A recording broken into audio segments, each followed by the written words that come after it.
Hi everyone, स्वागत है आप सबका चौक एंड रस्टर में। चौक एंड रस्टर में मैं आपके लिए लेके आया हूँ केमिस्ट्री में हम लोग एसिड बेस एंड साल्ट्स कर रहे थे। एसिड बेस एंड साल्ट्स में अभी तक हमने एसिड की डिफिनीशंस, क्लासिफिकेशन और एसिड को बनाया कैसे जाता है, preparation, all 4 methods of preparation of the acids, ये हमने अभी तक कवर किया है।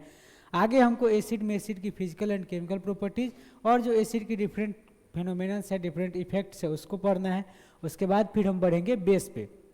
तो हम एक बार क्विक रिकैप कर लेते हैं ताकि हमारे पिछले लेक्चर का एक बार रिवीजन हो जाए।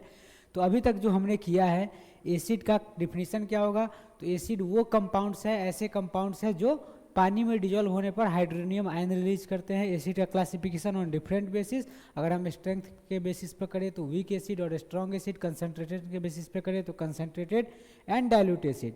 इसके अलावा अगर हम एसिड का क्लासिफिकेशन जो सबसे इंपॉर्टेंट था आप लोग को पढ़ना, वो था on the basis of basicity के बेसिस पे अगर हम करें, sorry I have to change the pen, अगर हम बेसिसिटी के बेसिस पे एसिड का क्लासिफिकेशन करें तो एसिड हमने 3 टाइप के पढ़े थे। एक था मोनोबेसिक, एक था डाई बेसिक और एक था ट्राई बेसिक। मोनोबेसिक ऐसे एसिड होंगे जो एक हाइड्रोनियम आयन रिलीज करेंगे और एक नॉर्मल साल्ट रिलीज करेंगे, जिसके पास केवल और केवल एक H+ आयन रिलीज करने के लिए होगा, केवल एक ही हाइड्रोजन रिलीज करने वाला होगा। उसके अंदर हो सकता है 3-4 हाइड्रोजन हो कंपाउंड के अंदर, जैसे कि एसिटिक एसिड है CH3COOH, इसके अंदर हमारे पास टोटल 4 हाइड्रोजन है।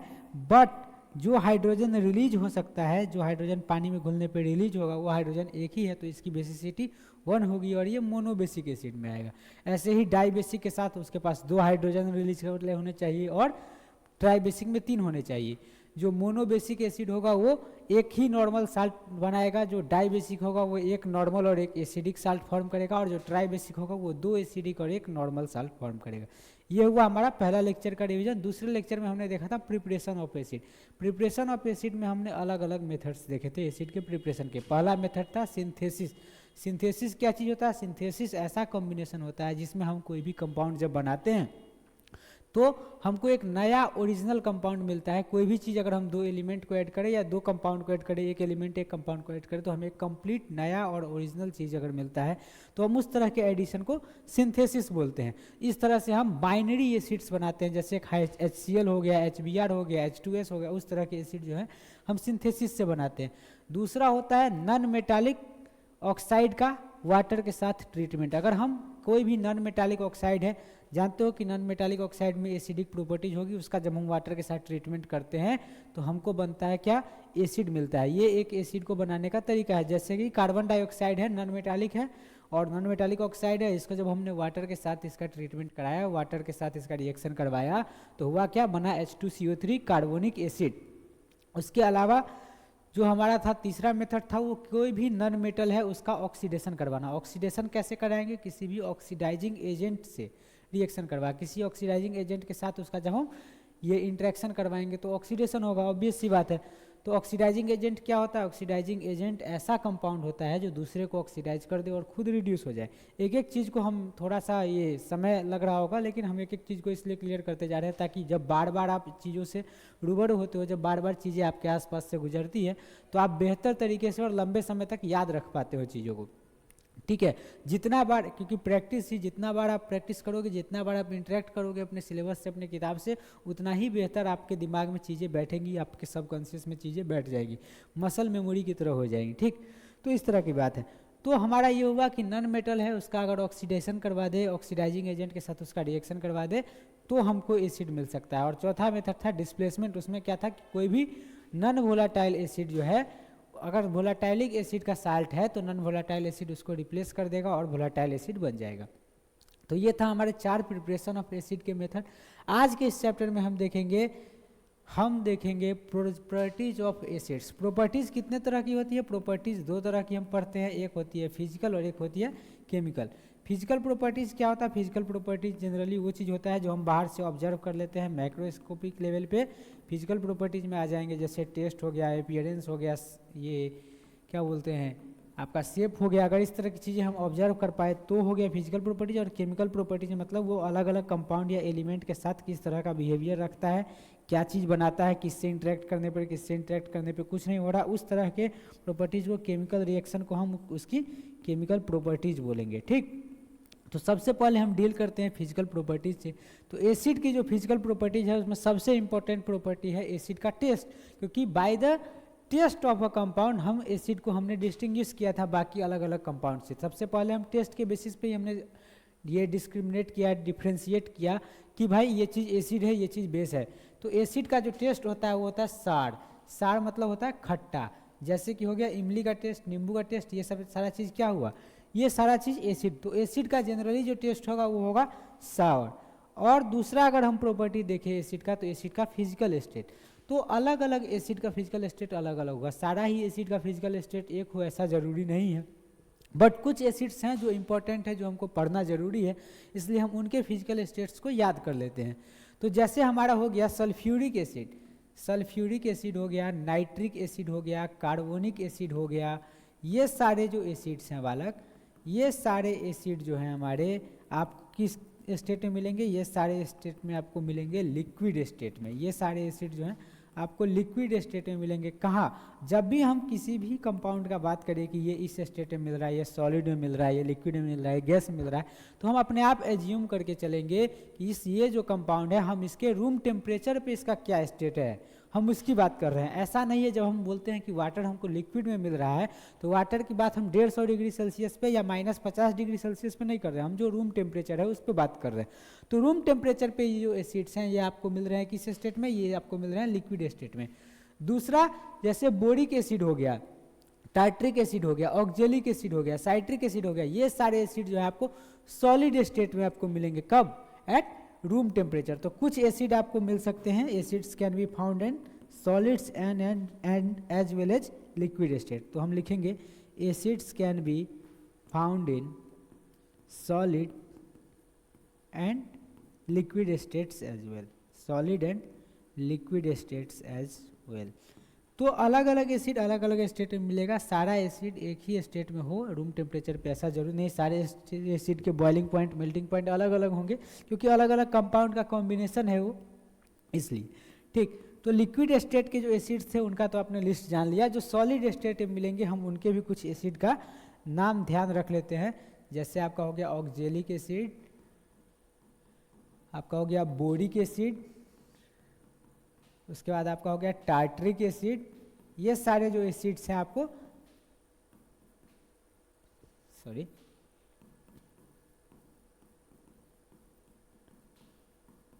ये सारे एसिड जो हैं आपको मिलेंगे सॉलिड स्टेट में। इसको मैं लिख देता हूं इन सॉलिड स्टेट। उसके बाद हम एसिड की तीसरी प्रॉपर्टी पे चले। तो एसिड की एक प्रॉपर्टी होती है कि वो इंडिकेटर का कलर चेंज कर देता है, और एक और प्रॉपर्टी है एसिड का स्किन पे क्या इफेक्ट होता है, effect on skin.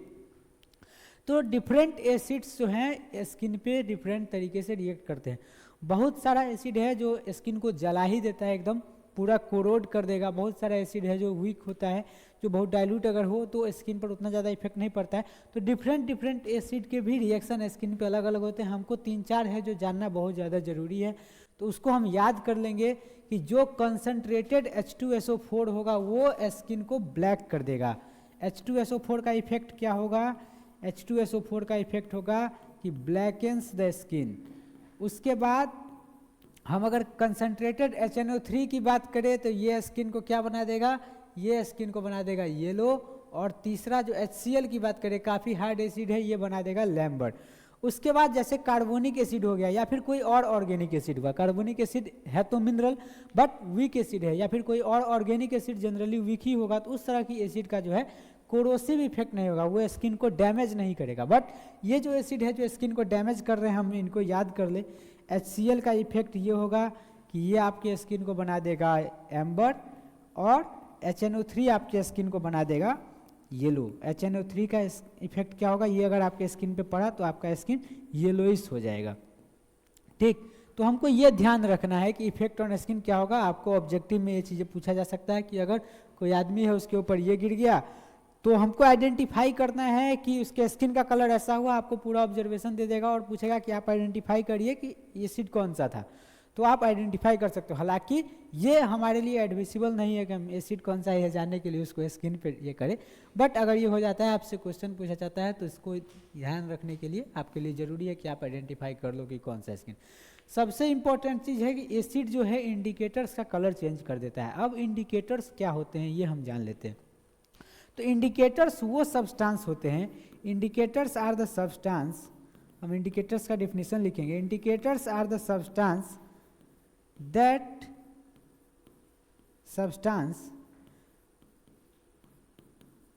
that tells us about whether a compound is acid or base, whether a compound is acid or base। हमको बताता क्या है कि ये कंपाउंड जो है वो एसिड है या बेस है। किस चीज़ से बताता है? By changing its colour, base by changing its colour और smell, by changing its colour और स्मेल। तुम लोग ये तो सोचते होगे कि भाई कलर का तो सुने थे बट स्मेल का यहाँ पे क्या बात है। तो ये चीज़ जान लो कि इंडिकेटर जो होता है दो तरह का होता है। एक होता है आपका विजुअल इंडिकेटर, जिसमें हम कलर की चेंज को देख के पहचानते हैं कि कोई कंपाउंड एसिड है या बेस है। और दूसरा जो होता है वो होता है ऑल्फैक्टरी इंडिकेटर। ऑल्फैक्टरी इंडिकेटर ऐसा होता है कि उसमें अगर एसिड गया तो स्मेल अलग तरीके से करेगा, बेस गया तो स्मेल पर अलग इफेक्ट पड़ेगा। उस तरह के इंडिकेटर को ऑल्फैक्टरी इंडिकेटर बोलते हैं। तो हमारा बात क्या है यहाँ कि इंडिकेटर्स को अगर हम देख लें, इंडिकेटर्स को हमारे लिए समझना बहुत ज़्यादा जरूरी है। इंडिकेटर्स आपके दो टाइप के होंगे। एक इंडिकेटर होगा, इंडिकेटर्स को हम अच्छे से जान ही लेते हैं ताकि हमारे आगे के चैप्टर में इजी रहे। पहला होगा विजुअल इंडिकेटर और दूसरा होगा ऑल्फैक्टरी इंडिकेटर। ठीक, तो विजुअल इंडिकेटर्स ऐसा इंडिकेटर होगा जो किससे बताएगा? By the change of colour. ये by the change of colour से बताएगा कि कोई कंपाउंड क्या है, एसिड है या बेस है। और जो ऑल्फैक्टरी होगा ये चेंज इन ऑर्डर। ऑर्डर का क्या मतलब? ऑर्डर का मतलब स्मेल। चेंज इन ऑर्डर से बताएगा कि कोई कंपाउंड जो है एसिड है या बेस है। विजुअल इंडिकेटर में दो तरह का होता है, एक नेचुरल एक सिंथेटिक। नेचुरल मतलब ऐसा इंडिकेटर जो नेचुरली हमको मिल जाता है, जैसे रेड कैबेज जूस, जैसे लिटमस। ठीक, और जैसे आपका हो गया सिंथेटिक, उसमें आपको मिल जाएगा फिनेप्थलीन, मिथाइल ऑरेंज, उस तरह का। ऑल्फैक्टरी की बात करें तो olive oil, clove oil, onion, ये सारे जो हैं आपका ऑल्फैक्टरी इंडिकेटर्स होंगे। Olive oil, clove oil, onion, इस सब का क्या होता है कि अगर तुम उसमें एसिड डालो तो वो स्मेल को रिटेन कर लेगा, स्मेल में कोई चेंज नहीं आएगा। अगर आपने उसमें बेस डाला तो वो अपना स्मेल लूज कर देगा। तो आप समझ जाओगे कि ये जो हमने कंपाउंड डाला है वो एसिड है या बेस है। नेचुरल इंडिकेटर में बात करें तो जो लिटमस है, लिटमस में क्या होता है कि एसिड, अगर पर्पल लिटमस है, ग्रीन लिटमस, एसिड जो है ब्लू लिटमस को रेड कर देगा, बेस जो है रेड लिटमस को ब्लू कर देगा। जितना तगड़ा एसिड होगा उतना ज़्यादा रेडिश हो जाएगा हमारा लिटमस, जितना तगड़ा बेस होगा उतना ज़्यादा ब्लूइश या फिर वायलेट हो जाएगा हमारा क्या, जो हमारा इंडिकेटर है। उसके बाद आपका फिनेप्थलीन और मिथाइल ऑरेंज में भी सेम चीज़ होता है, कलर चेंज होता है। ठीक, तो हम देखते हैं they change the colour of the indicators. तो इंडिकेटर्स क्या होता है? Indicators are the complex substance that acquire separate colours in acidic and basic medium. Acid और बेस में अलग अलग कलर ये अपना ये कर लेते हैं, अलग अलग कलर में चेंज हो जाते हैं, खुद को चेंज कर लेते हैं। जैसे लिटमस है, लिटमस नेचुरल क्या है, नेचुरली कलरिंग मैटर है, बट अगर आपने लिटमस को ब्लू करके डाला एसिड में तो वो रेड हो जाएगा, रेड करके डाला बेस में तो वो ब्लू हो जाएगा। और लिटमस बनता किससे? लिटमस बनता है लीचेन के प्लांट से। लीचेन के प्लांट का जब हम सॉल्यूशन लेते हैं और उसमें हम पेपर डिप करते हैं, पेपर को हमने सोक करते हैं, तो वो जो पेपर हम निकालते हैं उस पेपर को लिटमस पेपर, और जो सॉल्यूशन बना हुआ है लीचेन प्लांट से उस सॉल्यूशन को हम लिटमस सॉल्यूशन बोलते हैं। ठीक, एक चीज़ ध्यान रखना, जो पहले लेक्चर से मैं बोलता आया हूँ कि एसिड हो या बेस हो, अगर हम ड्राई HCl, ड्राई H2SO4 आपने डाला लिटमस के ऊपर, वो लिटमस का कलर चेंज नहीं करेगा। एसिड हो या बेस हो, वो तभी कलर चेंज करता है जब वो पानी में डिजॉल्व हो। पानी में डिजॉल्व होने के बाद ही अपना प्रॉपर्टी शो करता है। उसके अलावा एक और इम्पोर्टेंट चीज़ है जो आपने क्लास 8 में ही शायद पढ़ा होगा, बट ये चीज़ जान लो कि एसिड में पानी मिलाना चाहिए या पानी में एसिड मिलाना चाहिए, ये क्वेश्चन रहता है। तो क्वेश्चन का तो ये तो सबको पता रहता है कि वाटर में एसिड नहीं मिलाना चाहिए। Acid should be mixed in water, acid should be mixed in water drop by drop, acid को पानी में मिलाना चाहिए ड्रॉप बाय ड्रॉप करके। ठीक, ऐसा क्यों करना चाहिए, ये चीज़ हमको पढ़ना है, ये चीज़ हमारे क्वेश्चन में आ सकता है, हमारे एग्जाम में आ सकता है, और हमारे अंडरस्टैंडिंग के लिए भी जरूरी है कि ऐसा क्या है। जैसे तुम खुद सोचो, हम 2 कंटेनर लेते हैं, ठीक, हमने लिया ना 2 कंटेनर लिया, और मान लो हमने 2 कंटेनर लिया, इसको छोड़ो खुद से बनाता हूँ। 2 कंटेनर लिया, एक में हमने क्या रखा, एक में हमने रख दिया ना एसिड, और एक में हमने रख दिया वाटर। ठीक, हमने इसमें ना वाटर रखा, वाटर भरा पड़ा है, और इसमें भरा पड़ा है एसिड, इसमें एसिड है। ठीक, अब क्या है कि मान लो जिस कंटेनर के अंदर एसिड है उस कंटेनर के अंदर हमने पानी डाला।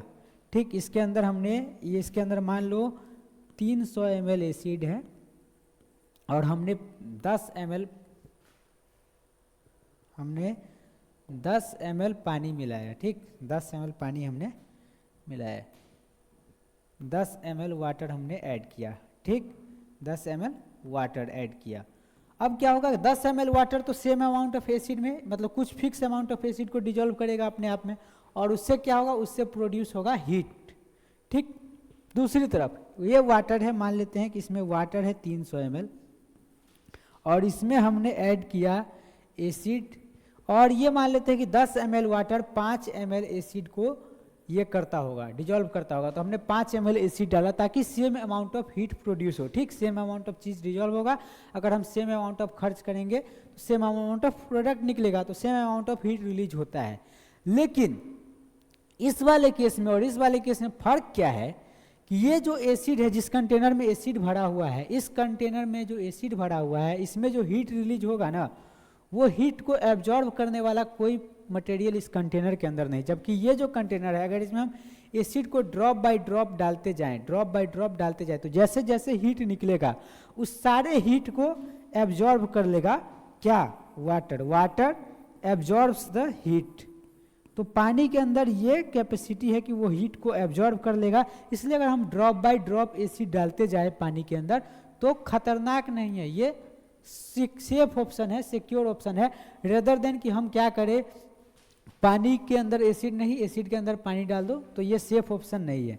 इसलिए ठीक, तो इस बात को आप लोग समझ गए होंगे कि हम पानी के अंदर एसिड क्यों मिलाते हैं, एसिड के अंदर पानी क्यों नहीं, इसलिए क्योंकि पानी जो होता है वो हीट को एब्जॉर्ब करने की कैपेबिलिटी रखता है, और जब एसिड को हम ड्रॉप बाय ड्रॉप पानी में डालते हैं तो क्या होता है, जो हीट रिलीज होता है वो पानी में एब्जॉर्ब हो जाता है और किसी तरह का कोई भी डेंजर पैदा नहीं होता।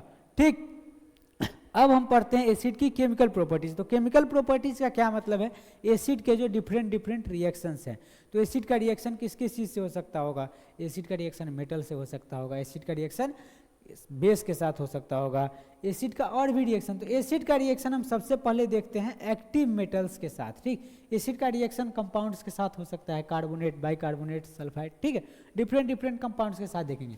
तो एक्टिव मेटल्स का क्या मतलब है, ऐसा मेटल जिसकी रिएक्टिविटी थोड़ी अच्छी हो, जैसे आप गोल्ड ले लो, सिल्वर ले लो, मरकरी ले लो, इनकी रिएक्टिविटी बहुत ज़्यादा अच्छी नहीं है, तो हम इनकी बात नहीं कर रहे हैं, हम ऐसे मेटल्स की बात कर रहे हैं जिनकी रिएक्टिविटी अच्छी है, जैसे जिंक हो गया, आयरन हो गया, मैग्नीशियम हो गया, सोडियम, पोटेशियम, ये सारे एक्टिव मेटल्स हुए, तुरंत रिएक्ट करने के लिए रेडी हैं।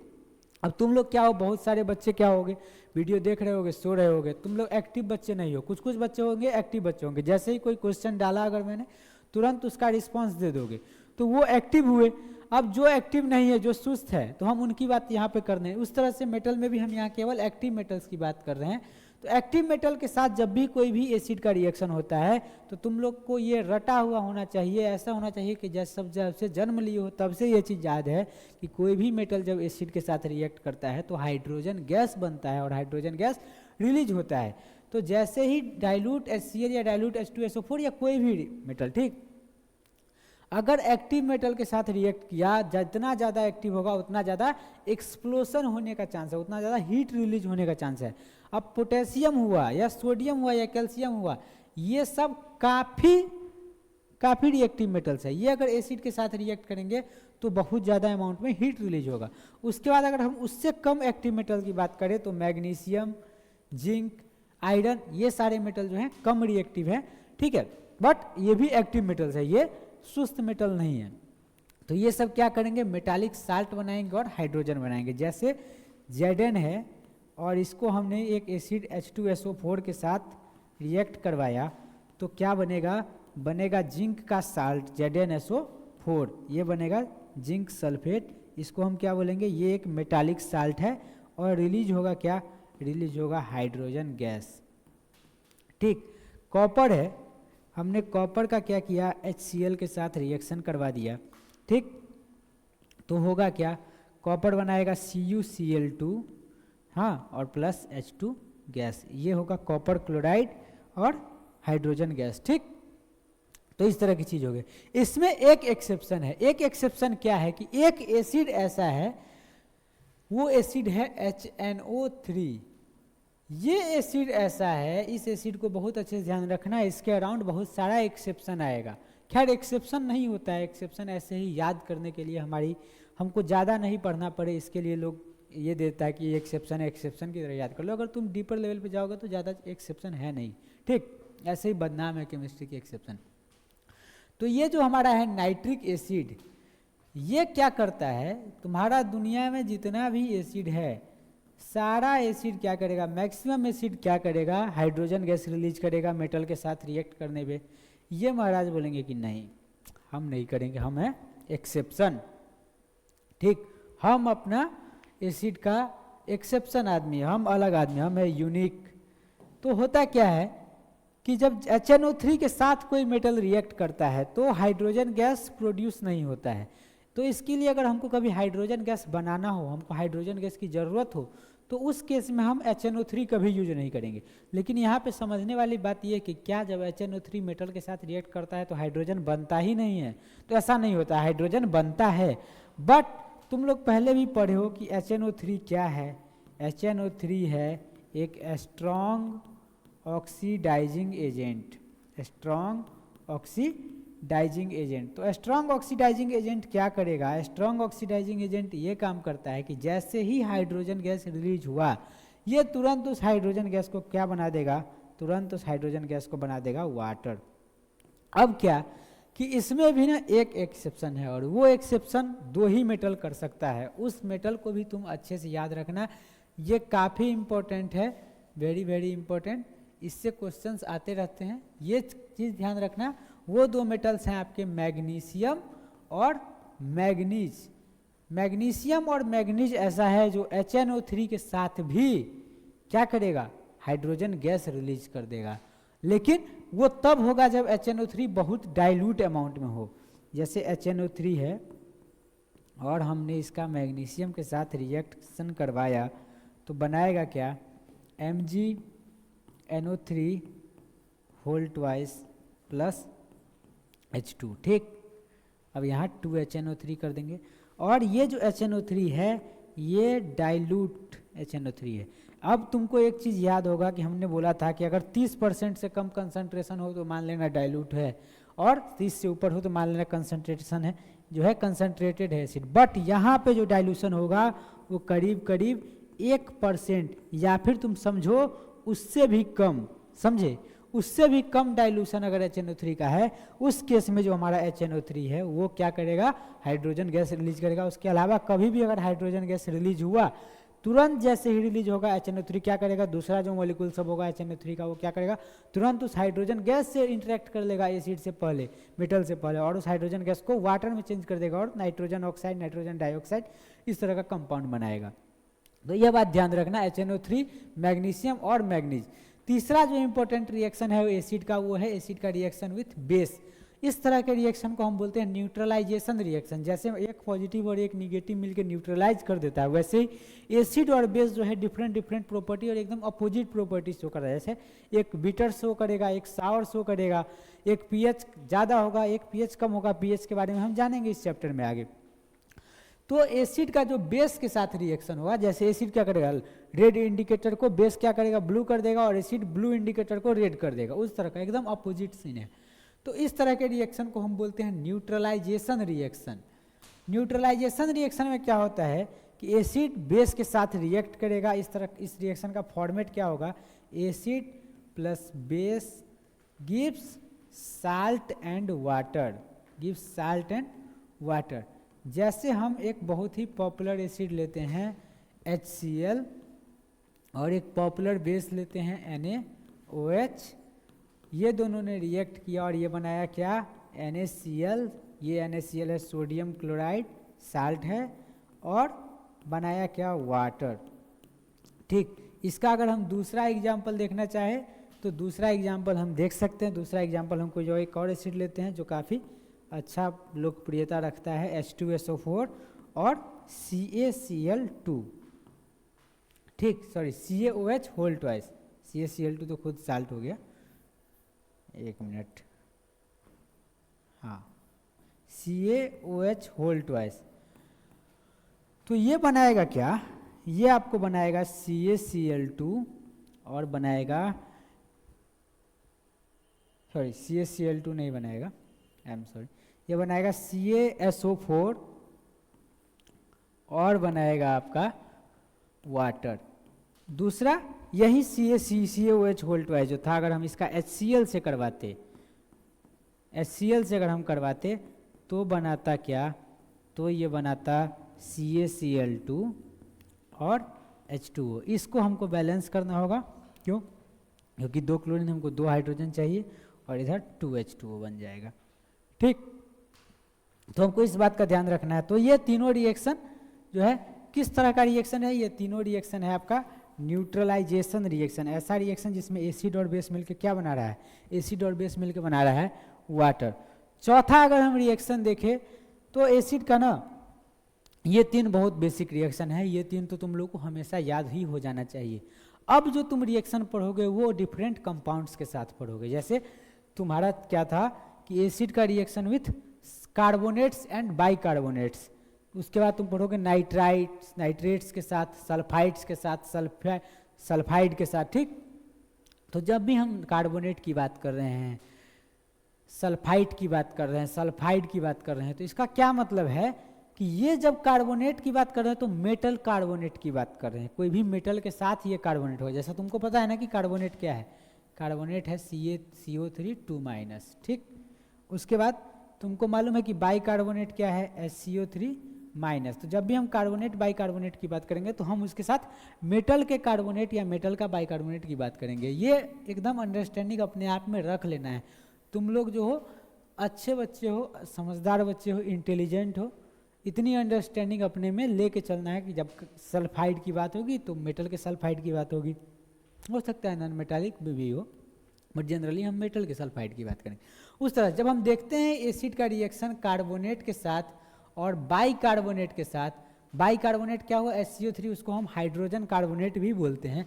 तो एसिड क्या रिलीज करता है, एसिड रिलीज करता है कार्बन डाइऑक्साइड, कार्बन डाइऑक्साइड और वाटर तो बनाएगा ही। ठीक, और उसके साथ बनाएगा मेटालिक कार्बोनेट या बाइकार्बोनेट, जिसको हम मेटालिक साल्ट बोलेंगे। ठीक, मेटालिक कार्बोनेट या बाइकार्बोनेट। तो अब हम देखते हैं इसका कोई एग्जाम्पल लेके देखते हैं। जैसे हमने कोई भी एसिड लिया, हमने लिया H2SO4 ही लिया, चलो ठीक, और इसका रिएक्शन हमने करवा दिया Na2CO3। ठीक, Na2CO3। तो इसमें क्या होगा, इसमें हमको मिलेगा क्या, कार्बन डाइऑक्साइड। हमको ध्यान रखना, इतना पहले तुमको हमेशा बना लेना, कार्बन डाइऑक्साइड और बनेगा वाटर। और इसके अलावा बनेगा क्या, एसिड बनाएगा साल्ट अपना। वो साल्ट कैसा बनेगा, Na2SO4। ये सोडियम सल्फेट जो है वो साल्ट हो गया, और कार्बन डाइऑक्साइड और वाटर। ये कार्बन डाइऑक्साइड और वाटर का प्रेजेंस हमेशा जरूरी है कार्बोनेट के साथ रिएक्शन करने में। और इस चीज़ को हम टेस्ट करने के लिए क्या करते हैं, इस चीज़ को टेस्ट करने के लिए जब भी हमारे पास कोई सेटअप ऐसा होता है जिसमें हम कार्बोनेट डालते हैं, मेटल का कार्बोनेट एसिड के साथ, तो हम कैसे आइडेंटिफाई करें जो गैस रिलीज हुआ है वो कार्बन डाइऑक्साइड ही है। तो हम क्या करते हैं, इस रिएक्शन में ये H2O लिक्विड के फॉर्म में मिलता है, ये हमको मिलता है प्रेसिपिटेट या सॉलिड के फॉर्म में।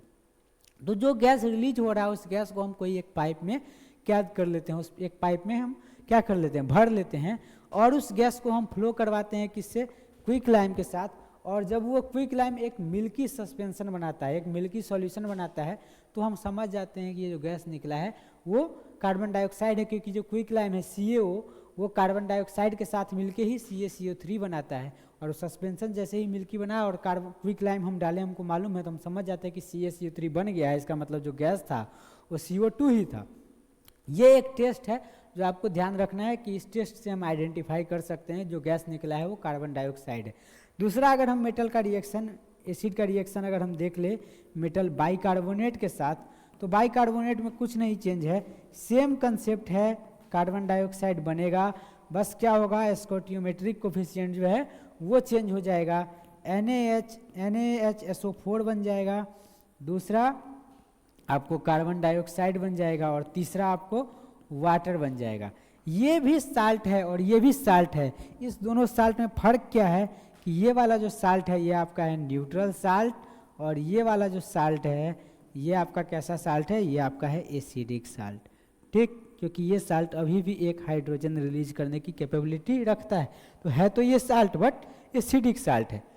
दूसरा, अगर हम देखें एसिड का दूसरे तरह के कंपाउंड के साथ रिएक्शन, तो हम देख रहे हैं यहाँ पे reaction with sulphides and bisulphides. Sulphides क्या होता है, सल्फाइड्स होता है SO3। ठीक, ये होता है सल्फाइड, ये क्या होता है, सल्फाइड। ये टर्मिनोलॉजीज भी याद रखना जरूरी है। ऐसे तुम जितने क्वेश्चंस करोगे, जितनी बार चीज़ों को पढ़ोगे, तुमको ये सब अपने आप याद हो जाएगी। अगर याद करके जाओगे तो नहीं याद होगा, तब याद करोगे और वो भूलते जाओगे। ये बाइसल्फाइड होगा। इसका सल्फाइड क्या होगा, सल्फाइड वो होगा जिसमें सल्फर जुड़ा हुआ है, और जिसमें SO4 जुड़ा होगा उसको हम क्या बोलेंगे, उसको हम बोलते हैं सल्फेट। ठीक, तो ये चीज़ें हमेशा ध्यान रखना है। तो अभी हम बात कर रहे हैं सल्फाइड्स एंड बाइसल्फाइड्स की, SO3 एंड HSO3 की। तो ये जब एसिड के साथ रिएक्शन करते हैं तो ये क्या बनाते हैं, sulphur dioxide, SO2, sulphur dioxide release करते हैं। ठीक, तो जैसे ही हमने लिया, तुमको अब जैसे उसमें याद था ना, कार्बोनेट में क्या होता था, कार्बन डाइऑक्साइड निकल रहा है, तुमको यहाँ ध्यान रखना कि सल्फर डाइऑक्साइड निकल रहा है। सेम प्रोसेस है, कोई डिफरेंस नहीं है, बस अलग अलग करके पढ़ना है, लेकिन तुम चीज़ों को समझो तो एक ही तरह का काम हो रहा है। क्या हो रहा है कि भाई एसिड से हाइड्रोजन रिलीज हो रहा है, वो जाके कोई OH खोज रहा है, अपना वाटर बना दे रहा है। दूसरा, जो एसिड में रिमेनिंग पार्ट बच जा रहा है, अगर मेटल है तो वो अपना कोई निगेटिव आयन खोज रहा है, अनायन खोज रहा है, और वो क्या बना दे रहा है, अपना साल्ट बना ले रहा है। और अगर कोई नॉन मेटल मिल रहा है तो वो अपने, जैसे कार्बन डाइऑक्साइड यहाँ बना, यहाँ सल्फर डाइऑक्साइड बना, इस तरह की चीज़ें हो रही है। बहुत ज़्यादा कोई ये नहीं हो रहा है, जो पॉजिटिव आयन है वो अपना निगेटिव आयन खोज के बना ले रहा है, अपना सब न्यूट्रलाइज कर रहा है अपने आप को। ठीक, कुल मिला के बात वही हो रहा है। तो जैसे हम क्या करें, मेटालिक सल्फाइड की बात करें, जब भी हम बात करें तो मेटालिक सल्फाइड की बात करें। ठीक, तो हमने लिया क्या, H2SO4। ठीक, या H2SO4, यहाँ हम सल्फ्यूरिक एसिड की बात नहीं करते हैं, कोई और एसिड लेते हैं। जैसे हमने लिया क्या, HCl, और इसको हमने क्या किया, सल्फाइड्स H2SO3 लिया। ठीक ठीक, या फिर हम लेते हैं NaHSO3, ये बाइसल्फाइड ले लिया। ठीक, इसमें क्या होगा, NaCl बनेगा। ठीक, SO2 बनेगा और बनेगा वाटर। कुल मिला के बात यही होगा, काम इतना ही होगा। ठीक, समझ गए, यही बात होना है। अगर हम यही HCl Na2SO3 के साथ लिए तो क्या होगा, तो भी बनेगा क्या, NaCl plus SO2 plus water. बस डिफरेंस क्या आ जाएगा, डिफरेंस ये आ जाएगा कि यहाँ जो NaCl बना है और यहाँ जो NaCl बना है, रिएक्शन का जो बैलेंसिंग होगा वो अलग अलग हो जाएगा। और इस बैलेंसिंग को आप एक बार खुद से ट्राई करके देखना, अगर नहीं होता है तो मैं नेक्स्ट वीडियो में आके कर दूंगा, आप कमेंट में कर सकते हो। तीसरा हम देखते हैं रिएक्शन विथ सल्फाइड्स।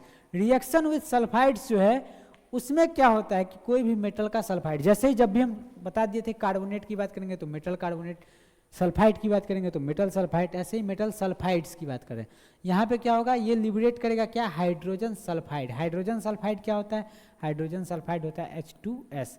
तुमको अब यहाँ पे ये फॉर्मूला अपनाना है, यहाँ पे H2S हमको निकालना ही निकालना है, बाकी मेटल का साल्ट निकलेगा या कोई भी।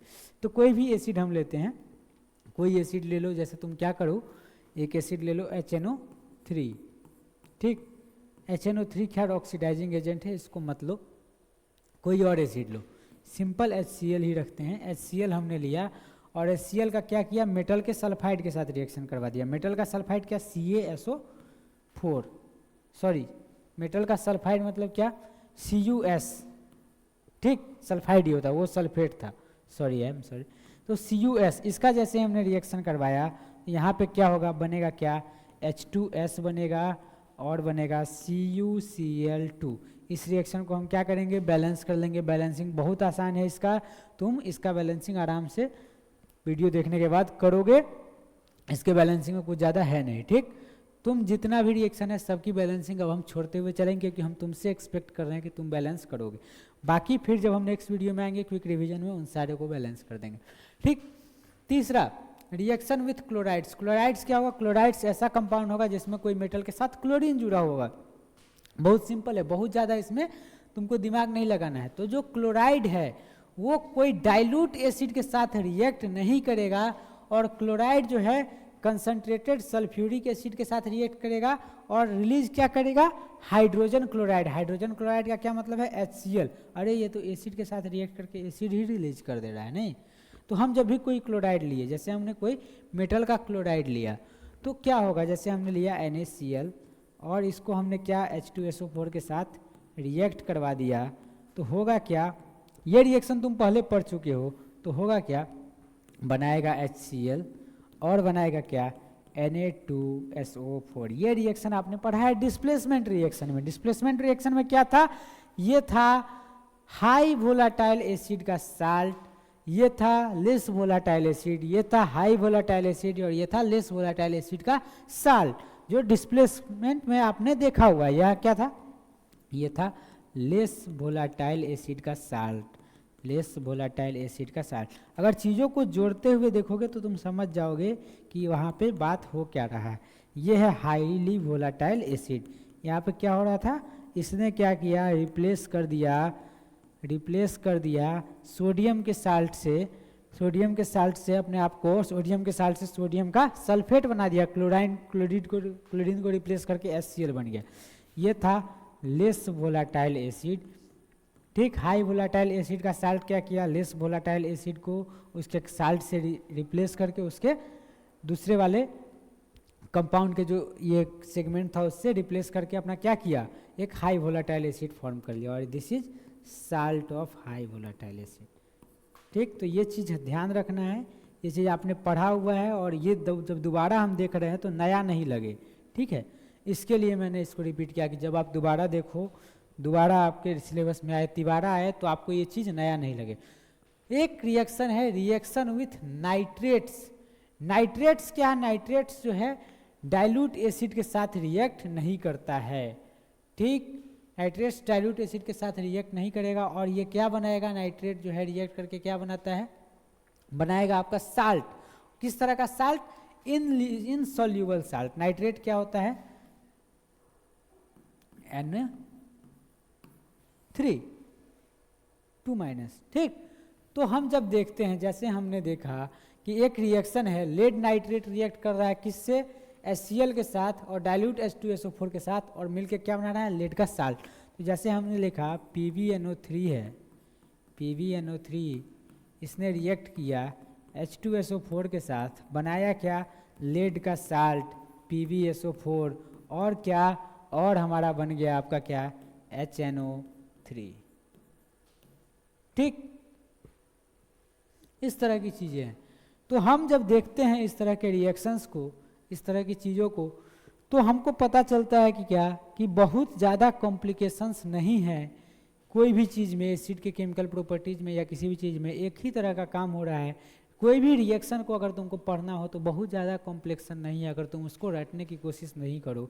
वहाँ हो क्या रहा है कि एक जो पॉजिटिव आयन जिसके पास पोटेंशियली पॉजिटिव चार्ज हो सकता था, वो एक पोटेंशियली निगेटिव चार्ज वाले को खोज रहा है किसी और कंपाउंड में, और दोनों एक दूसरे के साथ जुड़ जा रहा है। तो अगर तुमको पता चल चुका है कि ऐसा रिएक्शन होता है, ठीक, ये रिएक्शन स्पॉन्टेनियस है, हो सकता है एक कंडीशन में आएगा तो ऐसा चीज़ हो जाएगा, तो तुमको उस रिएक्शन को मैनेज करने के लिए क्या करना है, 2 कंपाउंड हो 3 कंपाउंड हो, सब में ये खोजना है कि कौन कौन जो है वो पॉजिटिव चार्ज कैरी कर सकता है, कौन कौन है निगेटिव चार्ज कैरी कर सकता है, और एक के पॉजिटिव चार्ज वाले से दूसरे के निगेटिव चार्ज वाले को एक वाले को ही नहीं मिलाएंगे।